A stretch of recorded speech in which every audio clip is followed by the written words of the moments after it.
Assalamualaikum warahmatullahi wabarakatuh. Selamat datang di channel Muklis Edu. Pada kesempatan kali ini kita akan belajar bersama tentang ulama yang sekaligus menjadi hakim. Sebelum kita mulai, marilah kita membaca sholawat terlebih dahulu kepada Nabi Muhammad SAW. Sallallahu ala Muhammad, sallallahu ala Muhammad, sallallahu ala Muhammad, sallallahu ala Muhammad. Alhamdulillahirabbil alamin. Semoga dengan kita berselawat kita semakin dicintai oleh Nabi Muhammad sallallahu alaihi wasallam. Berikut adalah ulama sekaligus hakim. Yang pertama ada Syuraihah Al-Qadli. Yang kedua ada Salamah bin Dinar. Oke, langsung saja. Yang pertama ada Syuraihah Al-Qadli. Syuraihah Al-Qadli adalah seorang tabi'in terkemuka. Dia juga merupakan hakim yang terkenal akan keadilan dan keputusannya yang memuaskan kedua pihak yang bersengketa. Maka apabila terjadi suatu perkara, pasti itu akan terselesaikan dengan baik tanpa meninggalkan kekecewaan di salah satu pihak. Syuraihah Al-Qadli berasal dari zaman dan anggota suku Kindi.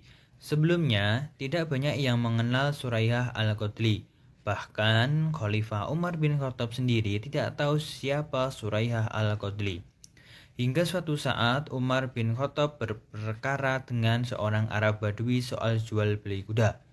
Arab Badui berinisiatif membawa perkara tersebut ke seorang yang dinilai bijaksana. Ternyata orang itu adalah Syuraihah Al-Qadli.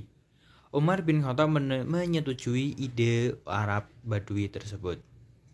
Umar bin Khattab melihat sendiri betapa cerdik dan bijaknya Syuraihah Al-Qadli dalam memutuskan perkara. Umar bin Khattab yang kalah dalam perkara tidak marah.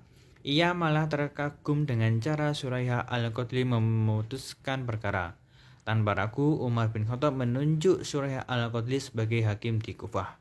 Dengan jabatan barunya itu, Syuraihah Al-Qadli sangat dicintai penduduk Kufah. Dia dikenal sebagai hakim yang paling adil saat itu. Syuraihah tidak gentar dalam memutuskan suatu perkara sekalipun yang dihadapinya adalah pembesar seperti Umar bin Khattab. Yang selanjutnya ada Salamah bin Dinar. Salamah bin Dinar adalah seorang ulama dan hakim di kota Madinah keturunan Persia. Nama lengkapnya adalah Salamah bin Dinar al-Mahzumi. Beliau tergolong tabi'in yang soleh dan dijadikan sebagai teladan terutama bagi para hakim. Hari-harinya diisi dengan belajar dan beribadah, mendekatkan diri kepada Allah Subhanahu wa taala. Ia pun tidak selalu berada dalam pengawasan siapapun kecuali kepada Allah Subhanahu wa taala. Sebagai seorang hakim, Salamah bin Dinar dikenal sangat adil. Beliau memutuskan perkara berdasarkan pertimbangan nurani dan bukan nafsunya. Banyak keputusannya yang membawa kemaslahatan bagi kedua pihak. Salamah bin Dinar menyadari betul bahwa keadilan itu ringan untuk diucapkan sebagai hakim. Salamah selalu berpegang teguh kepada hukum Allah Subhanahu wa taala. Salamah juga termasuk orang yang tidak tunduk terhadap penguasa. Sekian pemaparan dari kami tentang tokoh-tokoh ulama yang sekaligus menjadi hakim. Apabila ada banyak kesalahan kami mohon maaf. Akhirul kalam. Assalamualaikum warahmatullahi wabarakatuh.